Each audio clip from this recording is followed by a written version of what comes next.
আরে বন্ধুরে বাবাজি, সাহাবীর নাম শুনেছেন? হযরতে আনাস রাদিয়াল্লাহু তাআলা আনহু। হযরতে আনাস রাদিয়াল্লাহু তাআলা আনহু দেখেন কেমন ইসলামের মধ্যে পুরাপুরি প্রবেশ করেছিলেন। বাজানো এই পুরাপুরি প্রবেশ করার দরুন আল্লাহ রব্বুল আলামিন আনাসকে দুনিয়াতেও ধনী বানাইছে। মৃত্যুর সময় আল্লাহ জান্নাতের দরজা তার জন্য খোলা দেখায় মরণ দিয়েছেন। আওয়াজ দিয়ে বলেন না সুবহানাল্লাহ। সাহাবী আনাস রাদিয়াল্লাহু তাআলা আনহু আমার বন্ধুগণ নবীজির দরবার থেকে মায়ের কাছে গেছে। মায়ের খেদমত শেষে আবার নবীজির দরবারে যান। আবার নবীর দরবার থেকে আবার শিডিউল মোতাবেক মায়ের কাছে আসে। একদিনের ঘটনা, মা জননী আনাসকে ডাক দিয়ে কয়, বাবা আনাস, তুমি একটু দাঁড়াও না বাবা, তোমাকে ইদানিং যত দেখি ততই কেমন জানি তোমার চেহারা থেকে নূর পাই। মোহতারাম হাজিরিন, কষ্ট হচ্ছে নাকি? এবার মা ডাক দিয়ে বললেন, বেটারে, তোমারে যত দেখি ততই কেমন জানি ভালো লাগে। হযরতে আনাস কয়, মা গো, এটা আমার নূর নয়, এটা আমার বাহাদুরি নয়। নবীজি নূরের নবী, নবীজি আলোকিত নবী, এই জন্য নবীর কাছে আসা যাওয়া করি। আর আল্লাহ তাআলা আমাকেও সেই নূর দান করে দিছেন। সৎসঙ্গে স্বর্গবাস, অসৎসঙ্গে সর্বনাশ। কতক্ষণ ঠিক কিনা?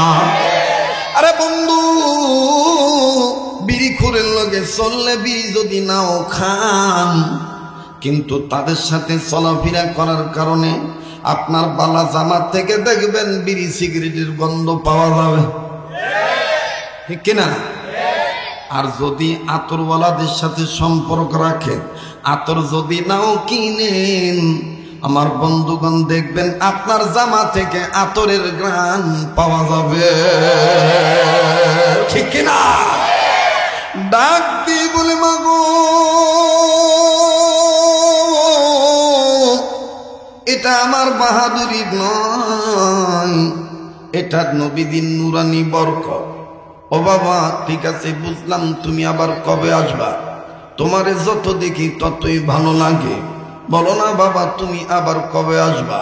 হযরতে আনাস ডাক দিয়ে বললেন, মা, আমি আগামী কয়েকদিন পর আসবো। একটু খেয়াল করবেন বন্ধু, কেউ চলে গেলে চলে যেতে দিবেন বাবা, কারো যাওয়া দেখে কেউ যাবেন না। জীবনের শেষ বয়ান মনে করে বয়ান করছি, একটু পরে আমার আপনার মৌত হয়ে যাইতে পারে।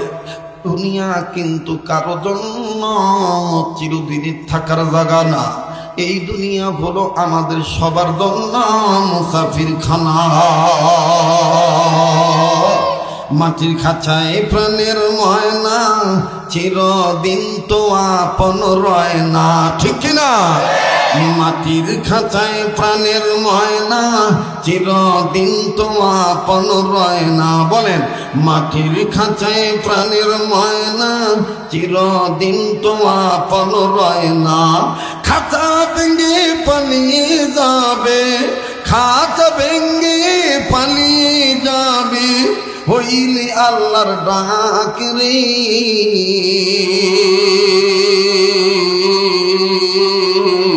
গোরস্থানের একটু মাটি বায়না করে রাখ রে, গোরস্থানের একটু মাটি বায়না করে রাখ রে, ঠিক না?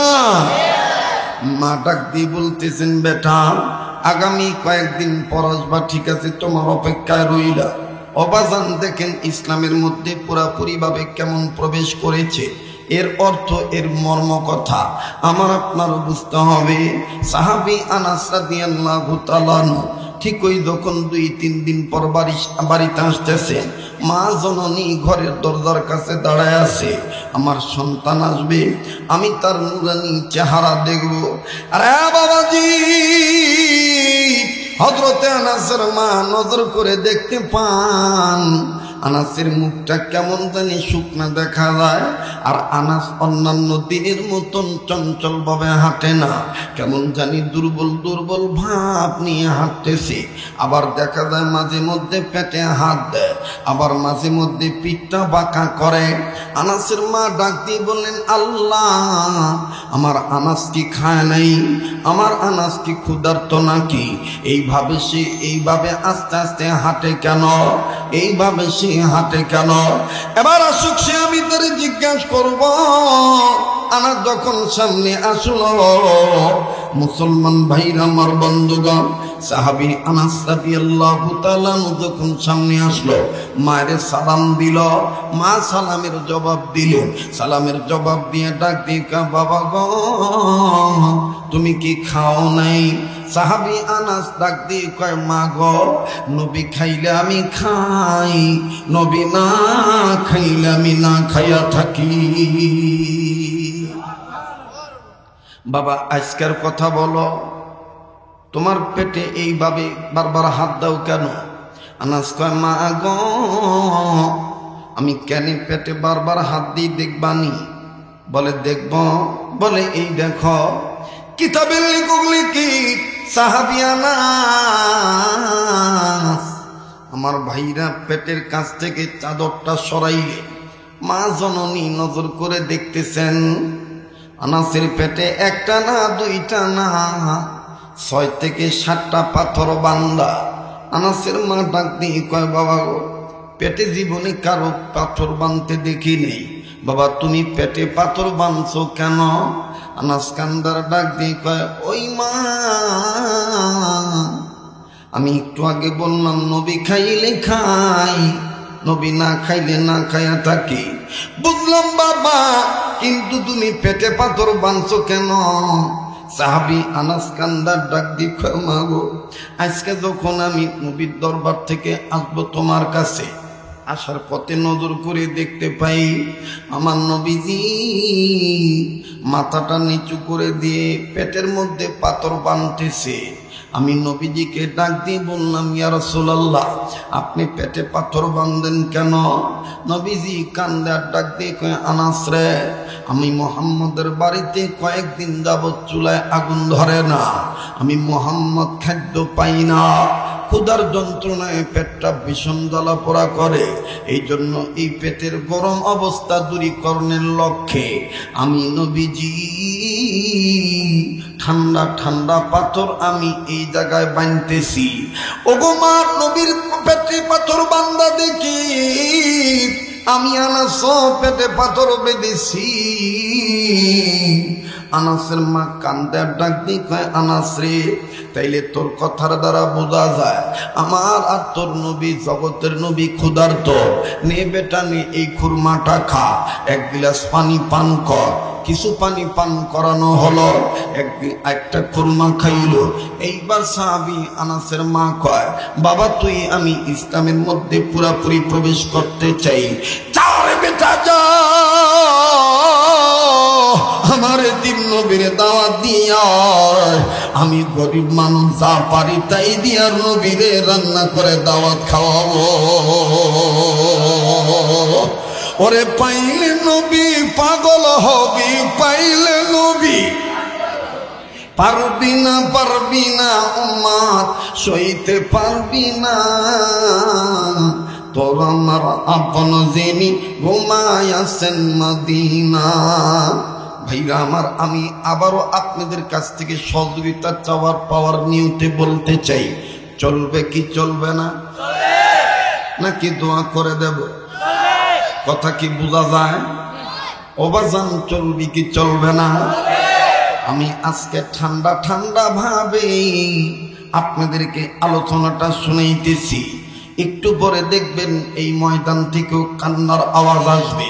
রেডি হয়ে যান, কান্না না আসলেও বাজান কান্নার ভান ধরবেন, তাতেও আমার আল্লাহ গুনাহ মাফ কইরা দিতে পারে।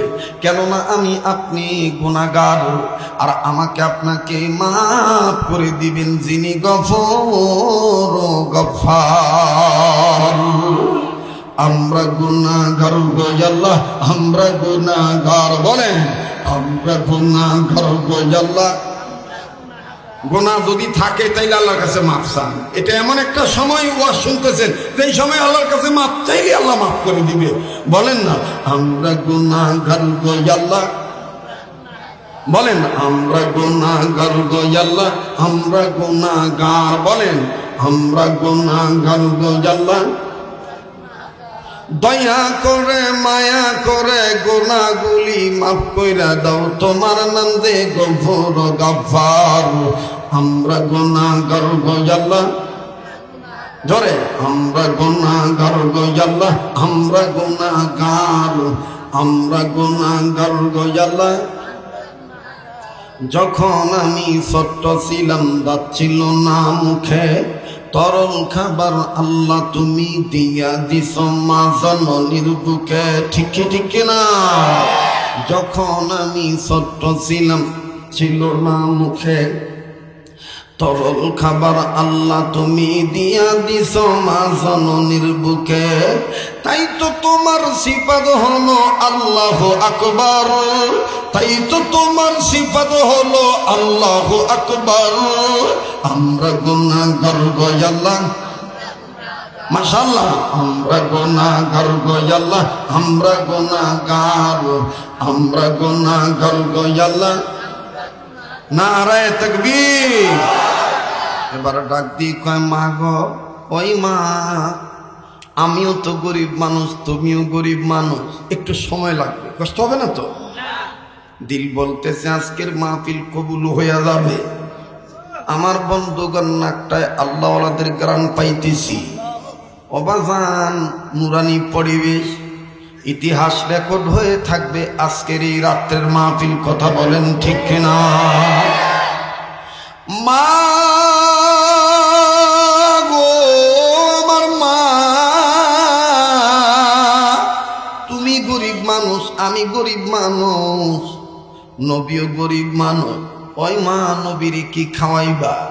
মা ডাক দিয়ে কয় যা সেটাই খাওয়ানো। ইসলামের মধ্যে পুরাপুরি প্রবেশ করতে গেলে নবীজির মোহাব্বত লাগবে কি লাগবে না? এবার বাজান আস্তে করে আনাসকে পাঠাইলেন দাওয়াত দিতে। হযরতে আনাস নবীজিকে দাওয়াত দেওয়ার জন্য রওনা দিয়েছে। বারবার পিছন দিকে ফিরে ফিরে চায়। আনাস পিছনের দিকে নজর করে দেখে তার বৃদ্ধা মা আকাশ পানে দুইটা আঙ্গুল উঁচু করে ধরে আল্লাহকে ডাক দিয়ে কয়, আকাশের মালিক আল্লাহ, নবীরে কিন্তু আমি এই দুই কারণে দাওয়াত দিছি, কেউ জানে না, তুমি জানো রব্বানা। বলেন বান্দার মনের গোপন কথা জানে কি জানে না আল্লাহ? আবার বলেন জানে কি জানে না?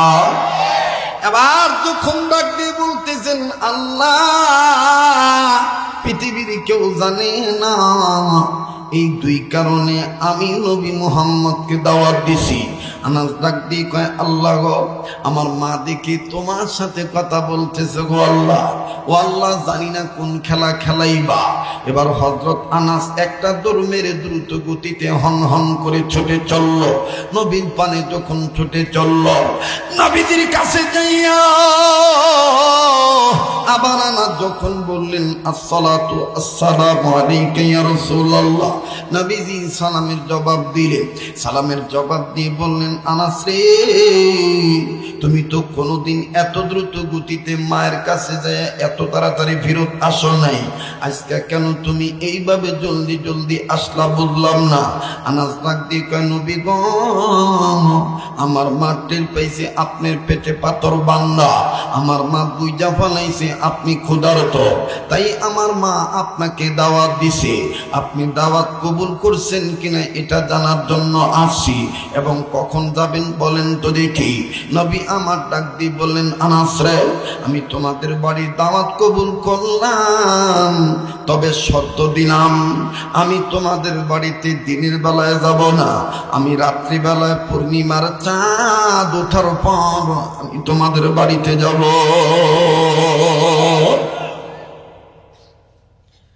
আনাস ডাক দিয়ে কয়, ইয়া রাসূলুল্লাহ, ইয়া হাবিবাল্লাহ, জীবনে কত মানুষ আমার সামনে আপনাকে দাওয়াত দিছে, কোনদিন আপনি শর্ত লাগান নাই, আজকে আপনি শর্ত দিলেন, বুঝলাম না। নবী আমার ডাক দিয়ে বলেন, আনাস রে, আমার এই শর্তের কথাটা তোমার মায়েরে কইও, তোমার মা জবাব দিয়ে দিবে। আনাস কয়, নবীজি বুঝতে পেরেছি, আমি আসার সময় দেখতে পাইছি আমার মা আল্লাহকে দুইটা আঙ্গুল উঁচু করে দেখায়া কথা বলে। জানি না নবী গো, আহা, এদেরকে একটু আলাদা করেন না ভাই, এক একজনকে এক এক জায়গায় বসো। আপু তুমি এদিকে আসো, এদিকে আসো, তুমি এখানে আসো। মুসলমান ভাইরা আমার, বন্ধুরা, খুব খেয়াল করে কথাগুলি শোনা চাই। আমার সাথে আরেকবার আওয়াজ দিয়ে বলেন না আল্লাহু আকবার। এবার হযরত আনাস রাদিয়াল্লাহু তাআলা আনহু যখন নবী বললেন, তুমি তোমার মায়ের জিগায়ো আমি কি লেগা পূর্ণিমার চাঁদ ওঠার পরে যামু, তোমার দাওয়াত কবুল করলাম। ও বাজান, হযরত আনাস আবার দৌড় মেরে বাড়িতে গেলে, এতক্ষণ হাঁটতে পারে নাই, এখন খুশির চিত্তে, আনন্দ চিত্তে, দ্রুত গতিতে মায়ের কাছে গেছে। মায় ডাক দিয়ে কয়, বাবারে, নবী কি দাওয়াত কবুল করছে? হযরতে আনাস কয়, মা গো, নবীজি দাওয়াত কবুল করছে সত্য, কিন্তু শর্ত দিয়েছে। বলে কি শর্ত? বলে আমার নবী দিনের বেলায় আসবে না, আমার নবী রাত্রি বেলায় পূর্ণিমার চাঁদ ওঠার পরে আসবে। মায়ের কান্দে ডাক দিয়ে কয়, আনাস রে, আমার এই মনের গোপন খবর নবী জানলো কেমনে? নবী তো গায়েবের মালিক না, গায়েবের মালিক পৃথিবীর কোনো মানুষ না। বলেন গায়েবের মালিক একমাত্র কে? আবার বলেন না কে? আরে বন্ধু আমার, বাবাদিরা, কেউ যদি বলে আমার পীর গায়েব জানে, তাইলে শিরকের গুনাহ হবে। কথা কোন ঠিক না বেঠিক? অবাজান, মানুষ পোশাক পরবে এটাই স্বাভাবিক, পশু পক্ষী উলঙ্গ থাকবে এটাই স্বাভাবিক, কিন্তু আমার দেশে পীরের কাছে মুরিদের দোহাই দিয়া কেউ কেউ এইভাবে জিকির করে, তুমি আছো বাঙ্গা বলে ডাঙিলাম বাবা চেঙ্গে গাছ পাখল লাগাতে আইগিলা গান বাবা দয়ালা বাবা।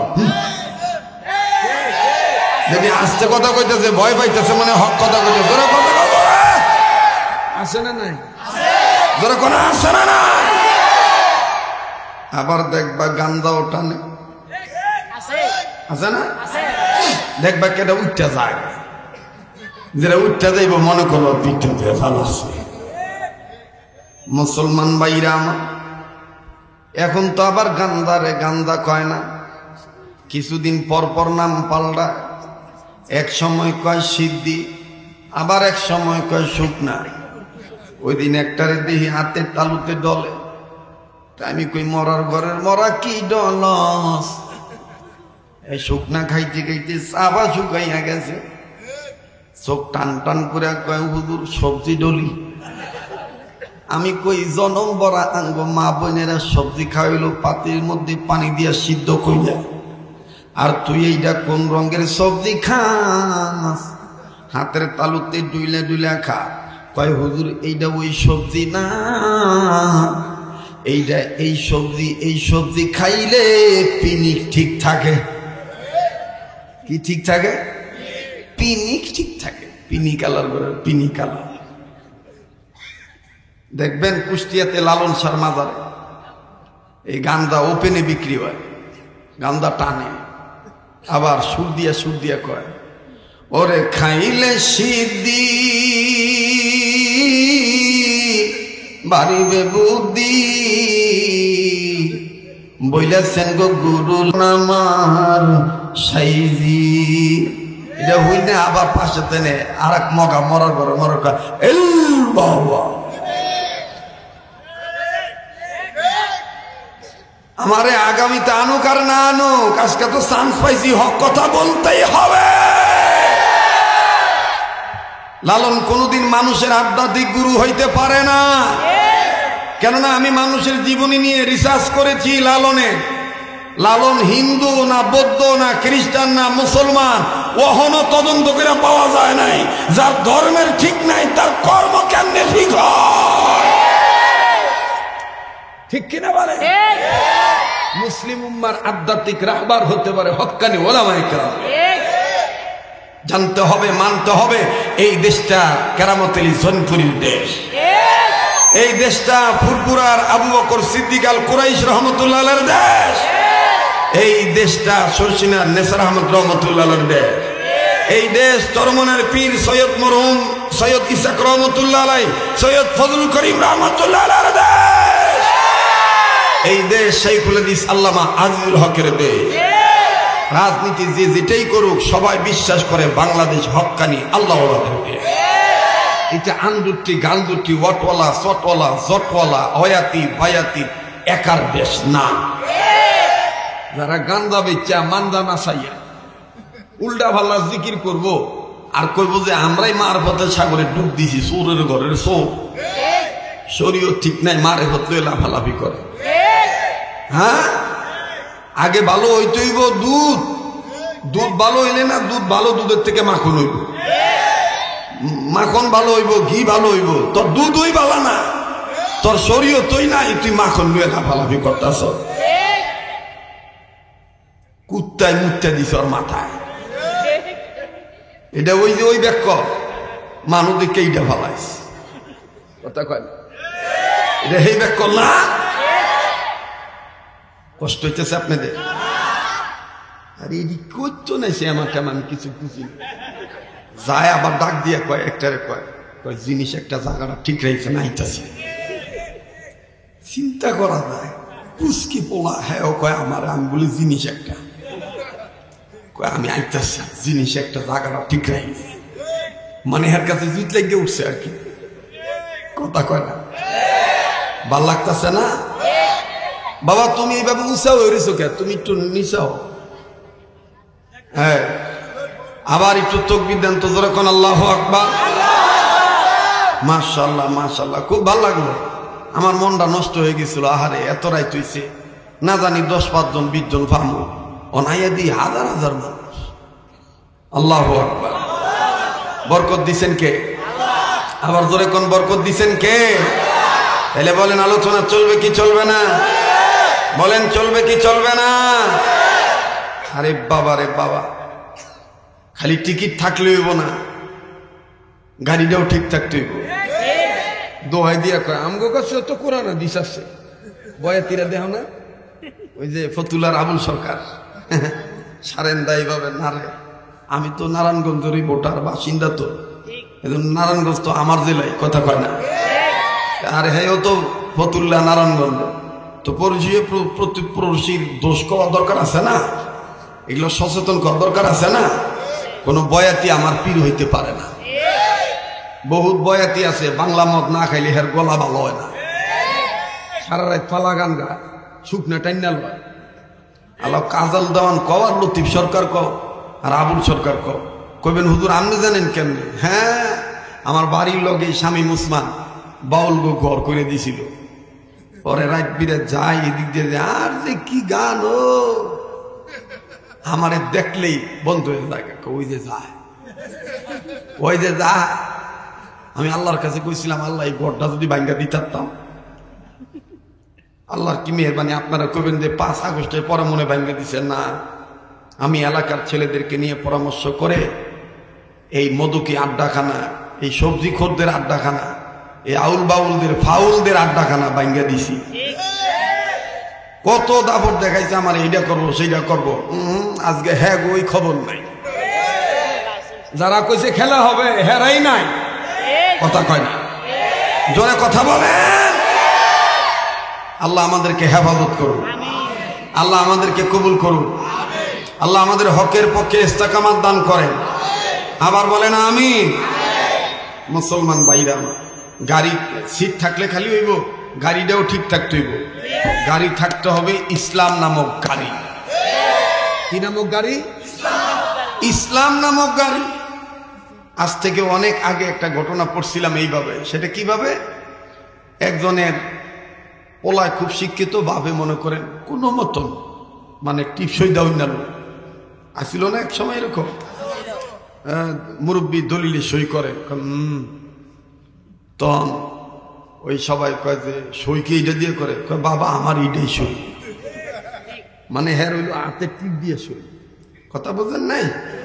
তা আমার বন্ধুগণ তো এরম একটা বাপে ঢাকা শহরে আইব, তো ডাক দিয়ে কয় বাবা রে আমি ঢাকা যাবো, রেলগাড়ি যাবো, গাড়িটা কেমন জীবনে দেখি নাই, তো আমার টিকিট কাটটা দিই। আব্বা টিকিট আমি এই যে কাটটা দিলাম, আর গাড়িটার ধরন কয়ে দিই, উর্ফে দিয়া পানি উঠবো না উর্ফে দিয়া ধোয়া উঠবো, নিচে দিয়া পানি ভরবো, এইটাই গাড়ি। বোতল্লা রেখে লাগো না, উর্ফে দিয়া কি উঠবো? ধোয়া উঠবো, নিচে দিয়া। আগের রেলের টিটিরা কিন্তু আজদাহারা ছিল, মোড়াঘাটা ছিল না, পালোয়ান মার্কা। আর বিড়িও ব্রিটিশ পিরিয়ডের বিড়ি খাইত, এর তারা ডান্ডা মুহের ভিতরে ফু দিত, আর এই ভিতরে উঠু দিয়ে দৌড়ত। তো এরও এই টিটি রেল স্টেশনের এই নালের মধ্যে বইয়া পেশাব করতেছে, তো উপরে ক্যাপ আর এখান দিয়ে ডান্ডা, উপর দিয়ে ধোঁয়া উঠতেছে, নিচে দিয়ে পানি পড়তেছে কলকলাইয়া। এই বেড়ায় মনে করছে কি এইটাই গাড়ি। এই বেড়ায় করছে কি, এই বেড়ার কান্ধের উপরে উঠছে। এখন টিটি তো এই দামি সিগারেট ফালাইতেও পারে না, এখন হ্যাঁ মেশিনটা দৌড়াই উপরের বিড়িটাও যেন ঠিক থাকে, এই বেড়ারে নামানের লেগে পুতানি দেখা। তো ওই ব্যাককল বেড়ায় টিকিট বাইরে করে করলে কাম হইতো না, টিকিট আছে। তো যারা আজকে গানটা খাইয়া মদ খাইয়া পালা গান দিয়া শরীয়ত মারফতের দাড়ি গান গাও, আর আমগো কাছেও কালেমার কিতাব আছে, মোহাম্মদ নবীর এশক আছে, আমরা বিশ্বাস করি তোমাদের টিকিট ঠিক আছে, গাড়িটা ঠিক নাই, গাড়িটা ঠিক নাই। ঠিক আছে না? ঠিক আছে, ওই দিকে তুই কথাটি কইতেছি, রাগ করতেছেন, বেজার হইতেছেন?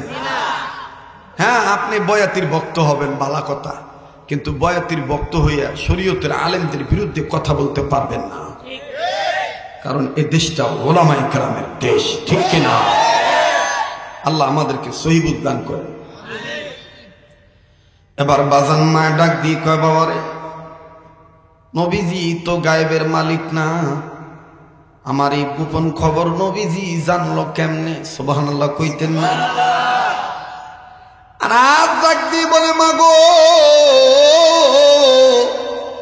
নবী গায়েবের মালিক না বাটে, তবে মাগো আল্লাহ যদি দয়া করে নবীরে গায়েব জানায়, পৃথিবীর কেউ ধইরা রাখতে পারে না। ওই মা, আমার আল্লাহ নবীদের কাছে তোর গোপন খবর বইলা দিছে, এখন কমা তোর গোপন দুইটা খবর কি কি? কয় বাবারে আমি তো দুই কারণে নবীকে দাওয়াত দিছি। নাম্বার 1, ও বাবা আমার দৃঢ় বিশ্বাস নবীজির দোয়া আল্লাহ ফিরে দেয় না, নবীজি হাত তুলে তোর জন্য দোয়া করবে। আমি নবীজির দাওয়াত দিছি, আমার বাড়িতে এনে নবীজিকে খাওয়াইয়া ডেকে ডেকে বলবো, নবী গো আপনি আমার পোলা আনাসের জন্য একটু দোয়া করেন, আল্লাহ পাক যেন আমার আনাসকে ধনী বানায় দেয়। বাবা নবী তোর ধনী হওয়ার জন্য দোয়া করবে, আর তুই ধনী হইয়া যাবি। বাবা সিদ্ধান্ত নিছি, তুই ধনী হয়ে গেলে আর তোর পেটে পাথর বান্ধন লাগবো না, নবীর পেটে পাথর বান্ধন লাগবো না। নবীরে আমি এইভাবে গুন গুন খাওয়ানো দাওয়াত দিয়া, এটা হলো 1 নম্বর নিয়ত, 1 নম্বর কারণ। বলে মা 2 নম্বর কারণ কি? বলে 2 নম্বর কারণ, পৃথিবীর সবাই বলে নবী মুহাম্মদের চেহারা অনেক সুন্দর, তাই আমি আল্লাহকে বলছি, আল্লাহ আমার নবী যদি আমার বাড়ি দাওয়াত কবুল করে আমার নবীকে তুমি দিনের বেলায় আমার বাড়ি আনবা না, নবীরে তুমি পূর্ণিমার চাঁদ যখন উঠবে ওই রাত্রে আমাগো বাড়িতে আইনা দিবা। একদিক দিয়ে আমি পূর্ণিমার চাঁদ দেখব, আর একদিক দিয়ে নবী মুহাম্মদের চেহারা দেখে বিচার করব কোনটা বেশি সুন্দর। বাবা আমি এই দুই কারণে নবীরে দাওয়াত দিছি। আনাস কয় মা গো তোর মনের খবর আল্লাহ নবীর জানাই দিছে। এবার মায় ডাক দিয়ে কয় বাবা নবী যেহেতু যাই না পালাইছে তাইলে আর বাবা দেরি করার দরকার নাই, ঘর দুয়ার বিছানা চাদর ঠিক করে বিছাই, নবীজি আসলে তুমি আমারে বলবা।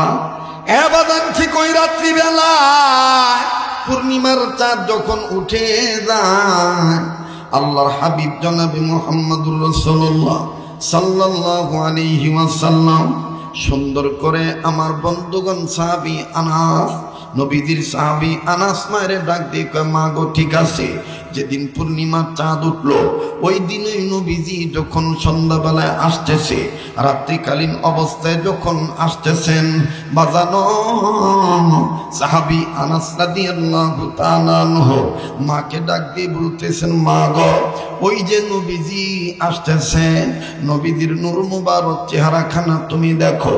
এবার নবীজির নূরানি চেহারার দিকে তাকাইছে, লম্বা কথা সংক্ষেপ করে দিলাম বাবা। আল্লাহর নবীজির সাহাবী আনাস মাকে ডাক দিয়ে কয় মা গো দেখো তো মা কোনটা বেশি সুন্দর। আনাসের মা নবীজির চেহারা দেখে, পূর্ণিমার চাঁদ দেখে। কিছুক্ষণ পর আনাসের মা কান্দে আর ডাক দিয়ে বললেন বেটা রে আল্লাহর কসম করে বলি পূর্ণিমার চাঁদের গায়ে কলঙ্ক আছে, নবীর চেহারায় কোন কলঙ্ক নাই। চাঁদের চাইতে নবীর চেহারা সুন্দর। এবার আনাস ডাক দিয়ে কয় মা গো এক নম্বর রেজাল্টটা তোমার হয়ে গেল, এবার বলো দুই নম্বরটা তুমি নবীরে বলবা আমার ধনী হওয়ার জন্য দোয়া করতে বলবা। ঠিক আছে নবীজি আসো। নবীজি আসলে নবীজির সামনে দস্তরখানা দেওয়া হোক। এবার নবীজি চলে আসলেন, আনাসের মা দস্তরখানা বিছিয়ে দিলেন, আনাসও খাবার পরিবেশন করলেন সামনে। নবীজি বিসমিল্লাহ বলে আমার বন্ধুগণ খানাটা গ্রহণ করবেন। আনাসের মা দূর থেকে ডাক দিয়ে কয় নবী গো আপনি খাবেন, আপনাকে তো খাওয়ানোর জন্য দাওয়াত দিছি, কিন্তু আপনি আমার মনের আর একটা কথা শুনেন তো নবীজি, আমার ভিতরে তো কলিজা আগুন জ্বলে। দুনিয়ার কোনো মা কোনো ছেলে মেয়ের মুখ শুকনা দেখতে পারে না, আর যদি দেখে পেটে পাথর বান্দা, মা বাপ এটা সইতে পারে না। ওগো নবীজি আমি প্রায় দেখি আমার আনাস ক্ষুধার্ত অবস্থায় আসে, আবার ওই দিন দেখলাম পেটে পাথর বান্দা নিয়ে এসে, জানতে পারলাম আপনি খাইলে আনাস খায়, আপনি না খাইলে আনাস না খায়, আপনি পেটে পাথর বাঁধলে আনাস পেটে পাথর বাঁধে। ইয়া রাসূলুল্লাহ আমার আর ভাল লাগে না, আপনি একটু আল্লাহর কাছে দুই হাত তুলে দোয়া করেন আল্লাহ যেন আমার আনাসকে ধনী বানায় দেয়। নবীজি খাইতে যাইয়া আমার বন্ধুগণ খাবারটা বর্তনে থুইয়া আনাসের মায়ের চেহারার দিকে তাকাইয়া চোখের পানি ঝর্ণার মতন ছাড়িয়া এবার ডাক দিয়ে বলতেছেন আনাসের মা তুমি মা বেঁচে থাকতে আমি নবী কেন তোমার আনাসের জন্য দোয়া করব? ওরে আনাসের মা আমি নবীজি বলি শোনো, সন্তানের ক্ষেত্রে মায়ের দোয়ার বরকত নবীর দোয়ার চাইতে বেশি। আল্লাহু আকবার। এবার আপনারা বলেন তো দেখি মায়ের দোয়ার বরকত আছে না নাই? আবার বলেন আছে না নাই?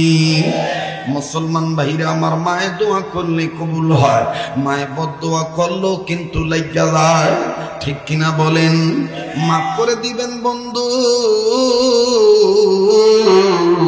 যুবক বাইরে আমার নবী বলেছেন তারা আমার উম্মত না যারা এই তিনটা কাজ করে না। নাম্বার 1 মা বাপ পাইয়া যারা মা বাবার খেদমত করে না। নাম্বার 2 2, যারা রমজান পাইয়া নিজের গুনাহ মাফ করাইতে পারে না। নাম্বার 3, যারা আমি নবীর নাম শোনার পরেও আমার মহব্বতে দুরূদ পড়ে না। এই 3 কাজ যারা করে না তারা আমার উম্মত না। ও বাজান, আমি জানি না এই ময়দানে কে মা হারাইছে, এই ময়দানে কে বাবা হারাইছে, কার জানি মা বাপ কবরে ঘুমায় আছে, কার মা বাপ জানি বিছানায় রোগী হইয়া পড়িয়া রইছে। প্লিজ বন্ধুরে দেখেন তো দেখি এক ফোঁটা চোখের পানি ফালাইতে পারেন কিনা। আমার বাইরে যার মা নাই বাবা নাই, তার মতন বড় দুঃখী বড় অভাবী আর কেউ নাই। মায়ের দোয়াও কবুল হয়, মায়ের বদদোয়াও কবুল হয়। ও আমার স্নেহের নাজমুল ভাই, আরো যত যুবক বন্ধুরা এবং নাজমুল ভাইয়ের বড় ভাই সহ এলাকাবাসী, কারাগো তোমরা মাহফিলের ব্যবস্থা করেছ, কোন কথার দ্বারা কখন কারে হেদায়েত হবে এটা আমার আল্লাহ ভালো জানে, এটা আমার মালিক ভালো জানে। মুসলমান ভাইরা আমার বন্ধুরে একটু খেয়াল করে শুনবেন, আবার জবাব দেয়। মায়ের দোয়া কবুল হয় কি হয় না? আমি বলতেছি দেখেন মায়ের দোয়ার বরকতে আনাস কেমনে ধনী হয়, কিভাবে তার ধনী হওয়ার ধরনটা কি, সিমটমসটা কি, নমুনাটা কি, আমি আপনাদেরকে বলছি বলবো, কিন্তু আপনাদের কাছে জানতে চাই। আবার বলেন তো দেখি মায়ের দোয়ার বরকত আছে না নাই? মায়ে বদদোয়া করলে লাইগা যায় কি যায় না? কেমন লাগে রে বন্ধু? এই বছরের মাহফিল, প্রায় মাহফিলে যুবকদের ইসলার জন্য, হেদায়েত পাওয়ার জন্য আমি মা দরদি হই, সন্তান আমি মায়ের দরদি হই। এই উদাহরণটা ম্যাক্সিমাম জায়গায় দিয়েছি। গতকালকের মাহফিলও বলেছি বাবা, আমি আজকেও বলে দিয়ে যাই।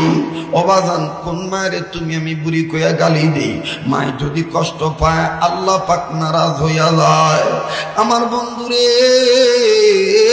আমার জীবনের বাস্তব ঘটনা থেকে বলছি, নিজে আমি প্রত্যক্ষদর্শী, আমার ভাইরা নিজে আমি কানে শুনেছি, দেখেছি। ওই বাড়িতে গিয়েছি, মা ছেলেকে মিলিয়ে দিছি, মায় মাপ না দেওয়া পর্যন্ত বাড়ি থেকে বের হয়নি। ঘটনাটা কেমন ছিল বাবাজি? সারা দুনিয়ায় ওয়াজটা ছড়ায়া যাবে, এই জন্য বাজান আমি খুব সতর্কতার সহিত বলছি। আজ থেকে কয়েক বছর আগের ঘটনা। তৎকালীন সময়ে আমার নিজস্ব গাড়ি ছিল না। আমার বন্ধুগণ টিকিট কাটার মাধ্যমে সিটিং গেট লক গাড়ি ব্যবহার করে ইন্টার ডিস্ট্রিক্ট গাড়িতে উঠতে হইতো। আমার বন্ধুগণ গাবতলী থেকে মহাখালী যাইয়া, আমার ভাইরা জামালপুর, শেরপুর, ময়মনসিংহ জেলার গাড়ি সহজে পাওয়া যাইত। অবাজান মহাখালী বাস কাউন্টারে গেছি, বাস স্টেশনে, বাস স্ট্যান্ডে এবং টিকিট কাউন্টারে নির্ধারিত গাড়িতে ওঠার জন্য নির্ধারিত সময়ের মধ্যে টিকিট কাটিয়া যখন আমি গাড়িতে উঠবো বাজান, এবার টিকিট চেক করে ধারাবাহিকভাবে আমাদেরকে যাত্রী হিসাবে যিনি তুলবে তিনি সবার টিকিট চেক করতেছেন। বাজানো কয়েকজনের পিছনে সিরিয়াল ধরে আমি, কিন্তু যেই ভদ্রলোক টিকিট চেক করতেছে ওনার চেহারার দিকে আমি তাকাইলাম, আর আমার বারবার সন্দেহ হইতেছে এই ভদ্রলোকটাকে কোথায় যেন দেখেছি। ও বন্ধু, আল্লাহ পাক প্রজ্ঞা শক্তির মধ্যে, মেধার মধ্যে জানিয়ে দিলেন, আল্লাহ আমাকে স্মরণ করায় দিলেন, হ্যাঁ হ্যাঁ এই লোকটাকে আমি দেখেছি। এই লোকটা না ড্রাইভার ছিল, আবার কবে থেকে টিকিট মাস্টারও হইল। আর এই লোকটার পাওটা কাটা কেন? পঙ্গুত্ব কবে হইল, পঙ্গু কবে হইল, অ্যাক্সিডেন্ট কবে হইল? গত বছরও তো তার পাও ভালো দেখে গেছি, এবছর কেন কিভাবে তার পাও কাটলো বুঝলাম না।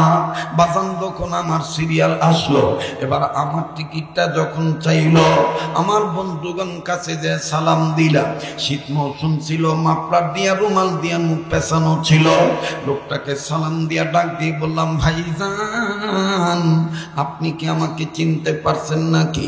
লোকটা আমার চেহারার দিকে তাকায় বলে, হুজুর চিনছি, এটা তো আপনার গলার আওয়াজ শুনেই বুঝতে পারছি, দ্বিতীয়ত আপনার চেহারা দেখে বুঝতে পারছি আপনি আমাদের সেই শরীয়তপুরি হুজুর। ওই সময় বাজান সিডি ক্যাসেটের ফিতা চলতো, ভিডিও ক্যাসেট চলতো বাজান। আমার ভাইরা লোকটা ডাক দিয়ে বলে, হুজুর আপনার ওয়াজের ক্যাসেট এই গাড়িতেও চালায়, আবার আমাদের বাড়িতেও চলায়, মোবাইলের মধ্যে আপনার ওয়াজ আছে। আমি বললাম মাশাআল্লাহ ভালো, আপনার আমার ব্যাপারে ধারণা ঠিক আছে, কিন্তু আপনার ব্যাপারে আমার ধারণাটা ভুল হইতেছি কিনা জানি না।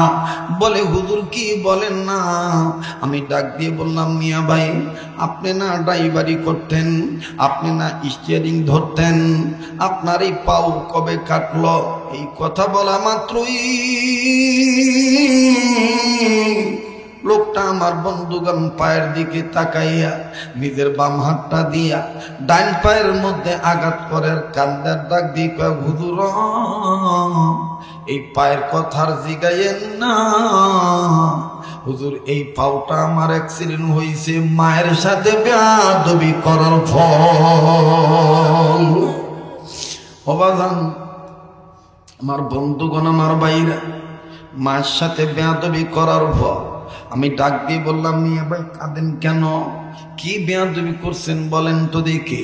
বলে হুজুর আপনাকে পাইছি ভালোই হলো, একটু সময় দিবেননি হুজুর, এখনো গাড়ি ছাড়তে অনেক টাইম বাকি আছে, আসেন না আপনাকে একটু আপ্যায়ন করায়। আমি বললাম না না আপ্যায়ন লাগবে না। বলে হুজুর চলেন না, আমার দায়িত্ব অন্যজনকে দিয়া আর আপনার আসনটা ঠিক রাখিয়া হুজুর আমি আপনাকে মেহমানদারি করাই, আর আমার এই পা হারানোর দুর্ঘটনাটাও আমি কারণটাও জানাই। এবার বাজান যখন গেলাম, লোকটা কথা বলার আগে আমার হাতটা ধরিয়া দুইটা হাত চাপ দিয়া ধরিয়া ধরিয়া বাজান দিয়ে চোখের পানি ছাড়িয়া কান্দে আর ডাক দিয়ে বলে, হুজুর আগে বলেন তো দেখি আমার আল্লাহ আমার এই পাপ থেকে মাপ দিবনি? আমি বললাম কি বলেন না? লোকটা কান্দার ডাক দিয়ে বলে, হুজুর আজ থেকে ওই অনেক আগের কথা, হুজুর গো সারা রাত অর্গমা শৈল লইয়া গাড়ি চালাইয়া রাত্রি জাগরণ অবস্থায় থাকিয়া সকাল 9টার দিকে বাড়িতে গেছি। আমাদের বাড়ি রাস্তার সাথেই লাগানো, বাড়িতে ঢুকতে যাবো এই সময় কানে আওয়াজ পাই, বাড়ির ভিতর থেকে ঝগড়ার আওয়াজ আসতেছে, আমার মায়ের গলার আওয়াজ আর আমার বধুর গলার আওয়াজ, আমার বউর গলার আওয়াজ। আমার মা আমার বিবি দুইজনই ঝগড়া করে, আর বিশ্রী ভাষায় আমার বিবি এবং মাও অনেক কথা বলে। হুজুর গো আমি রাগ হইয়া আমি বাড়ির ভিতরে ঢুকলাম, গলার আওয়াজ দিয়া চিৎকার দিয়ে বললাম, তোমরা এগুলো কি শুরু করছো? রাস্তাঘাটের মানুষ কি বলবে? এই বাড়িওয়ালাদের মনে হয় কোনো মান সম্মান নাই, এটা মনে হয় বস্তির বাড়ি। হুজুর আল্লাহর কসম করে বলি, আমার মা আমার এই গলার আওয়াজ শোনার পর আমার মা আর একটা কথা বলে নাই। আমার মা সুর সুর করে অল্পায় অল্পায় করে হাঁটি হাঁটি পা পা করে নিজের ঘরে চলে গেল। মা জননীর পান খাওয়ার অভ্যাস ছিল। মা খাটের উপর বসিয়া অহুজুর অর্ধেক অংশ নিচে ঝুলাইয়া মায় পৃষ্ঠ দিয়ে দরজার দিকে দিয়া বক্ষের সাইডটা ঘরের বেড়ার দিকে দিয়া মায় পান বানাইতেছিল। আর আমার মা পান বানায় আর বিনা বিনা কান্দে আর ডাক দিয়ে কয়, আল্লাহ আমার স্বামীরে তুমি কেন আগে নিছ? আমারে কেন তুমি মরণ দিলে না? হুজুর আমার বাবা নাই, আমার বাবা অনেক ছোট থুয়ে আমারে ছোট থুয়ে মারা গেছে। হুজুর গো আমার মা এই কারণে কান্দে আর ডাক দিয়ে কয়, আল্লাহ আমার স্বামীর কেন মরণ দিলা? আমারে কেন তুমি মরণ দিলা না? আজকে আমার স্বামী নাই বিদায় আমার পুতের কামাই খাই, আর পুতে আর পুতের বউ আমার এইভাবে ভিন্ন ভিন্ন ভাবে খারাপ আচরণ করে। ও আল্লাহ আমার মরণ কেন তুমি দাও না? হুজুর যখন আমার মা এই ধরনের কথা বলে, হুজুর আমার আর সহ্য হয় না। আমি এখন বউর দিকে চোখ গরম করে বউর জিগামো, তুমি কি করছো, কি হইছে বলো? হুজুর যখনই আমার বিবিকে জিজ্ঞাইতে গেছি আমার বিবি একটা চিৎকার দিয়া হুজুর সবার সামনে জমিনে লুটায় পড়ল, দাঁতি লেগে গেল। আমার দুটি বাচ্চা, একটা ছেলে একটা মেয়ে। মায় যখন কথা বলে না, মুখ খোলে না, চোখ খোলে না, দুই ছেলে মেয়ে মায়ের বুকটা দইরা বুকের উপর পইরা গেল। ওই মা তোমার কি হইছে? হুজুর আমার ভিতরে একটা ভয় ঢুকে গেল, না জানি আমার বাচ্চাগুলি এতিম হইয়া যায়, আমার এই বউ কেন মুখ খোলে না, চোখ খোলে না। এইভাবেই বুঝি আমার বইয়ের উপরে টর্চারিং করে। হুজুর আমার ভিতরে শয়তান ওয়াসওয়াসা দিল, এই সময় যদি আমার এই বউটা মারা যায়, আমার দুইটা বাচ্চা এতিম হইয়া যাবে, মা হারা সন্তান হইয়া যাবে। ফাঁকতালে আমরা দুজন মা ছেলে মামলার আসামি হইয়া যাব। আমার মা বিধবা বয়সে, বৃদ্ধা বয়সে বিধবা নারী হইয়া জেলখানার আসামি হইয়া যাবে। হুজুর আমি নিজের রাগকে কন্ট্রোল করতে পারলাম না।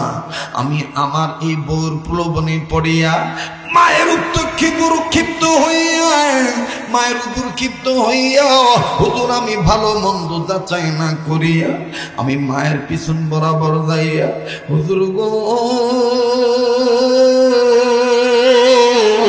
আমার ডান পাটা দিয়া মায়ের পিঠ বরাবর এত জোরে আমি লাথি মারলাম, আমার এই লাথিটা খাইয়া মা খাট থেকে পড়ে গেল, আর মায়ের হাত থেকে পানের বাটাটা ছিটকে ছড়ে গেল। হুজুর গো আমার মার উপর তারপর আমার রাগ মিটে নাই। আমি আমার মায়ের চুলের মুঠি ধরে কয়েকবার ঘুরুন্টি ঘুরাইলাম। মায়ের উপর রাগ জারতেছে, কি হইছে ফকিন্নি জি, তোর লাইগা কি জিল খাটমু নাকি? এই কথা বলে মায়ের আরো দুইটা চারটা চটথাপ্পড় দিলাম, নানান বকা বাধ্য করলাম। হুজুর আমার মা রাগ করে নেই, আমার মা কেমন জানি আহাম্মক সাজ্জা গেছে, বোকা হইয়া যায়। মায় আমার দুইটা পাও দুইরা, আর মায়ের যে আমি লাত্তি মারছি, লাত্তিটা খুব সাইলে গেছে, আমার মার দম আটকায় যায়। মা চেহারাটা কালো করিয়া আমার দুইটা পাও জড়ায় ধরে কয়, বাবা রে, ও বাবা তুই এটা কি করতেছিস বাবা? বাবা তুই আমার লাথি মারলি বাবা? বাবা মানুষের বাড়িতে জি চাকরানির কাজ কইরা কামাই করে খাইয়া তোরে খাওয়াইয়া বড় বানাইছি, ও বাবা তোর স্কুলে পড়াইছি, ড্রাইভিং ট্রেনিং সেন্টারে ভর্তি করাইছি, বাবা আমি তোরে খরচ দিছি, তোর লাইসেন্সের ব্যাপারে টাকা আমার জিনিস বিক্রি করে দিছি বাবা, আজকে তুই আমার এইভাবে বড় প্রলোভনে পড়ে লাথি মারলি, এটা আমার কপালে ছিল। হুজুর আমার মা এই কথা বলে আর নিজেই নিজের কপালে থাবড়া, আর ওই কোপসাটা বারবার হাতা, আর কান্দার ডাক দিয়ে কয়, আল্লাহ আমার এই পোলার পায়ের লাথি খাওয়ার আগে কেন আমার মরণ হইল না? হুজুর আমার মা যখনই কথা বলে জমিনে টুলে পড়ে, আমার মায়ের চিৎকার শুনে গ্রামের মানুষজন জমা হইয়া যায়। গ্রামের মানুষজন জমা যখন হইয়া গেল, আমার মায়ের চিৎকার শুনিয়া আমার বাচ্চা মেয়েটা দৌড়ায় মায়ের তুইয়া দাদির কাছে গেছে। দাদির কান্না দিকে যাইয়া কয়, দাদি তুমি কান্দো কেন? ও বুয়া তোমার কি হইছে? বুয়া তোমার কি আব্বায় মারছেনি?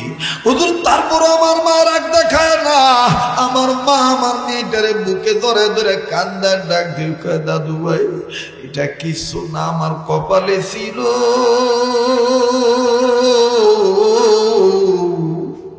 ও দাদু ভাই তোমার আব্বুর পায়ের লাথি খাওয়ার আগে কেন আমার মরণ হইল না?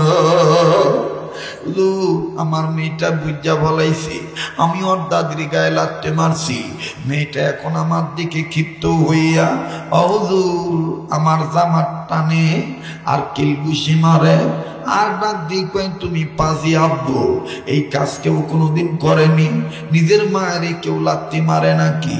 তুমি কেন তোমার মায়ের লাথি মারলা? দোষ তো তোমার মায়ের না, দোষ তো আমার মায়ের। আমার মা তো প্রায় প্রায় তোমার মায়ের খোটা দেয়, তোমার আব্বা নাই, ভিক্ষে করে খাইতে পারস না, অনেক কথা বলে। হুজুর যখন যখন আমার মেয়ে আমার মায়ের পক্ষে সাক্ষী দেয়, আমার মা তখন আরো বিনে বিনে কান্দে। হুজুর তখন মনে হয় আসমানটা আমার মাথায় ভাঙ্গা পড়ল। আমি তখন বলা শুরু করলাম, আল্লাহ জমিন ফাঁক কইরা দাও, আমি কি কাজ করলাম? ওর মায়ের আমি লাত্তি মারলাম। হুজুর আমার মা কাঁদতেছে, এদিক দিয়ে আমি মনে চাইলো মায়ের পাউটা দুইটা মাপ চাই, কিন্তু আমার মা আমারে সেই সুযোগটা দিল না। আমার মা আমারে আর আমার মেয়েরে ঘর থেকে বের করে দিয়া মা জিন্দিটা লাগাই দিল। হুজুর আমার আর সারাদিন খানা হইল না, গোসলও হইল না। এদিক দিয়ে আমার বিবির মাথায় গ্রামের অনেক মানুষ পানি ঢাললো, আমার বিবির জ্ঞান ফিরে আসলো। এলাকার মুরব্বীরা আমার বউকে বকাঝকা করে বলে, তুমি কেমন বউ? তোমার কারণে আজকে তোমার কারণে নিজের ছেলে নিজের মায়ের গায়ে লাত্তি মারল। আল্লাহ কিন্তু সইব না, তোমরা যা শুরু করছো। এই বিধবা নারীর স্বামী নাই দেখে কেউ নাই মনে করো না, ওই উপরওয়ালা একজন আছে। হুজুর আমি কেমন জানি আহাম্মক হইয়া গেল। হুজুর আমার বিবি এখন উল্টা আমার এই দোষ দিয়া কয়, তোমারে কে কইছে মায়ের গায়ে লাত্তি মারতে? এটা আমার আর আমার শাশুড়ির ব্যাপার, তুমি না যাই না তোমার মায়ের গায়ে লাত্তি মারলা কেন? যাকগে সব ঠিক হইয়া যাইব, মায়ের কাছে মাপ চাইতেও। হুজুর আমার বিবি যখন এরকম নরমাল হয়ে গেল, নমনীয় ভাব যখন দেখাইল, আমি তখন আস্তে করে মেজাজটা ঠান্ডা করলাম। এরপরে বিবির শরণাপন্ন হয়ে বিবি আমাকে গোসলের পানি দিল, গোসলও করলাম, হালকা নাস্তা করলাম, কিন্তু খানা গেল না। মায় খালি বারবার ওই একই কথা কয়, আল্লাহ আমার পোলার পায়ের লাত্তি খাওয়ার আগে আমার মরণ কেন হইল না? হুজুর আমি কোনো মতন রেস্ট নিলাম। রাত্রিবেলায় যেহেতু আবার আমার টিপ নিয়ে ঢাকামুখী আসতে হবে, এবার সন্ধ্যার আগে আগে আমার বিবি আমার গায়ের জামাটা নিয়ে ডাক দিয়ে বলতেছেন, স্বামী আমার তুমি এই যে জামা পড়ো, যাও তুমি ডিউটিতে চলে যাও, যা হয়েছে যা হওয়ার হয়ে গেছে, গরম গরম কোনো কিছু করা যাইতো না। আগামীকালকে তুমি ডিউটি থেকে আসলে রাত্রের মধ্যে আমি মাকে ভাও করব, রাত্রিবেলায় আসিয়া দিনের বেলা আসিয়া পরের দিন কালকে আইসা মায়ের পাও তুমিও ধরবা আমিও ধরব, মায়ের মাপ না দেওয়া পর্যন্ত মায়ের পাও ছাড়া যাবে না। হুজুর যখন আমার বিবি আমার সান্ত্বনা দিয়া শার্টটা দিল, আমি শার্টটা পরিয়া ডিউটি করার জন্য যখন বেরোব, আমার মেয়েটা বুঝতে পারিয়া দৌড়াইয়া যাইয়া তার দাদির ঘরে দরজা ঠোকায় আর ডাক দিয়ে কয়, দাদি ও দাদি, আব্বু জায়গা, আব্বুরে তুমি কিছু কইবা না? ও দাদি আব্বুরে তুমি কিছু কইবানি? হুজুর আল্লাহর কসম করে বলি, মা জাত এত নরম দিলের যা।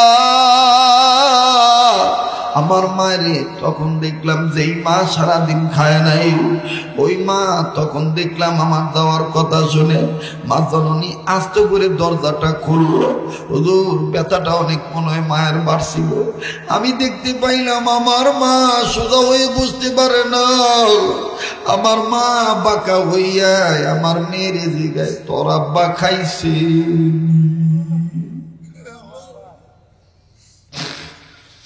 তোর আব্বা খাইছিনি?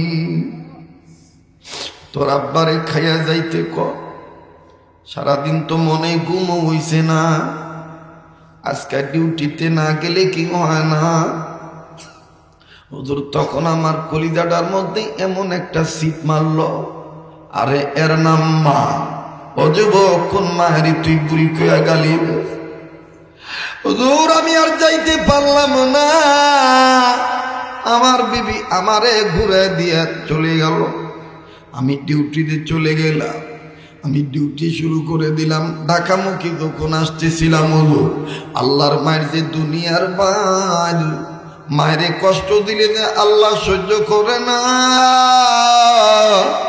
হুজুর আমার নিজের দিয়া নিজের প্রমাণ, অন্য কোনো জায়গায় যেতে হবে না। হুজুর আমি যখন গাড়ি চালাইতেছিলাম, কোনোদিন আমার ওই রাস্তায় বছরের পর বছর চলছি, কোনোদিন আমার দ্বারা কোনো দুর্ঘটনা ঘটে নাই। কিন্তু ওই দিন কি যে হইল, একটা কর্নার থেকে একটা কাবাট ভ্যান আসলো, আইসা সামন সাইড থেকে আমার গাড়ির মুখোমুখি সংঘর্ষ লাগায় দিল। দুই গাড়ির হাই স্পিড বেশি থাকার কারণে অনেক মানুষ নিহত আহত হইল। হুজুর অনেকের মাথা ফেটে গেল, পাও কেটে গেল। অনেক মানুষ আমার গাড়ির প্যাসেঞ্জার গুলি, অধিকাংশ প্যাসেঞ্জাররাই আমার গাড়ির জানালার গ্লাস ভেঙে লাফ দিয়া রাস্তায় পড়ল। হুজুর আমার হেল্পার, আমার কন্ট্রাক্টর, সুপারভাইজার, এরা সবাই দেখতেছি আমার তুই আর নাইমা চলে যা। হুজুর আমিও নামার জন্য চেষ্টা করতেছিলাম, কিন্তু কোথায় যেন আটকায়া গেল। হুজুর আমি নজর করে দেখি আমার মাথা ফাটে নাই, আমার হাত কাটে নাই। আমি যেই পাউটা দিয়া মায়ের লাথি মারছি, আমার ওই পাটা আমার গাড়ির শীত কাইটা, ওই কাটা শীত আমার পার বুঝত কাইটা, ওই শীতের মাধ্যমে আমার পাওটা আটকায় রইছে। হুজুর পায়ের অবস্থা ভালো দেখলাম না। হুজুর অনেক লোক আমাকে বলল, ওস্তাদ পাওটা নারায়ণ না, শীত না কাটিয়া পাও বাইর করা যাবে না, আপনার পাওটা মনে হয় থেকলে গেছে, নিচে দিয়া রক্তের বন্যা বয়ে যায়। হুজুরের পরে আমি জ্ঞান হারা পালাই, আমাকে হাসপাতালে ভর্তি করা হয়। হুজুর সদর হাসপাতাল জব দিয়ে দেয়, ঢাকামুখী ট্রান্সফার করে। ঢাকার বড় ডাক্তার আমার এই পাওটা অনেক চেষ্টা করছে রাখার জন্য, কিন্তু রাখতে পারে নাই। বড় ডাক্তার ব্যর্থ হইয়া পাও 4 ভাগের 3 ভাগ কাইটাই ফালাইছে। হুজুর অপারেশন করার পরে আমার বাবা, আমার এই ডাক্তার এবং আমার পরিবারের পক্ষ থেকে যখন আমাকে অপারেশন থিয়েটার থেকে বের করে যখন আমাকে বেডে শোয়াইল, হুজুর আমি 2 দিন পরে জ্ঞান ফিরার পর আন্দাজ পাই আমার বাম পায়ের রানটা কে যেন 2টা হাত দিয়া নরম নরম ভাবে টিপ দেয়, আবার কখনো মাথার চুল ধরে চাপ দেয়, আর কানে আওয়াজ পাই, কান্দার ডাক দিয়ে কয় আল্লাহ আমার পোলা বুঝে নাই, না বুঝা মাথার গরম করে আমার এইভাবে লাথি মারছে। আমি তো তোমারে কই নাই আমার পোলার এইভাবে বিপদে বালাও। ও আল্লাহ আমার এই পোলা যদি মইরা যায়, আমারে কে মা খুঁয়া ডাক দিবে, আমারে কে মা খুঁয়া ডাক দিবে। হুজুর আমি চোখ খুলে দেখি আমার পাশে আমার বউ নাই, ছেলে নাই, মেয়ে নাই। ওই বিধবা নারী, ওই বুড়ি মা কোকসা ব্যথা লইয়া, মাজার বেদনা লইয়াই আমার মা আমার বেডের পাশে বইয়া বইয়া রয়েছে। আমি সহ্য না করতে পারিয়া আমার মায়ের বাম হাতটা দিয়া মায়েরে যখন কাঁধের উপর হাত দিয়া টান দিয়া বললাম, মারে আমারে মাফ করে দে, ওই মা আমারে মাফ করে দে, আমি বুঝি নাই।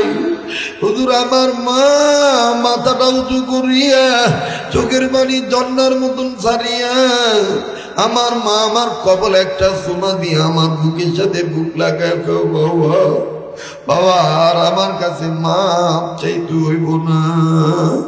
ও বাবা তুই যে বাঁচিয়া রইছ এইটাই 1000 শুকুর। বাবা আর এইরকম মাথা গরম করিস না বাবা, তুই যদি মরিয়ে যাইতে আমার কে মা কইয়া ডাক দিত। হুজুরের নাম মা, হুজুর ওয়াদা দিবেননি আজকে যত যাইতেছেন আমাদের এলাকায় ওয়াজ শেষ করার পরে আমি আপনারে নিয়ে যাব বাসায়। হুজুর আজকেও আমার মায়ের সাথে একটু আপনি কথা বলবেন, আমি আপনার সামনে আবার তওবা করব, আমার মায় যেন দিল থেকে মাফ করিয়া দেয়। আমার ভাইরা, আমি জানি না আজিম মার্কেট ব্যবসায়ী হাজারিবাগ এলাকার বাবারা ভাইরা, জানি না এই জায়গায় কায়ার মা নাই, কে রকম মায়ের কষ্ট দিছ বাইরে, তুমি আমি কতটুকু মা বাবার আঘাত দিছি এটা যার যার চিন্তা শেষে নিজেরাই বুঝি।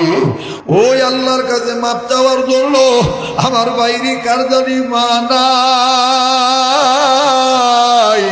আমার বন্ধুগণ, ওই আল্লাহর কাছে মাপ চাওয়ার জন্য এই গভীর রজনীতে একটা ডাক্তার না আল্লাহরে বলেন না আল্লাহ, দেন না দেন না, এত রাত্রে গভীর রাত্রে মুখ বন্ধ রাখবেন না, বলেন না আল্লাহ, আবার বলেন না আল্লাহ।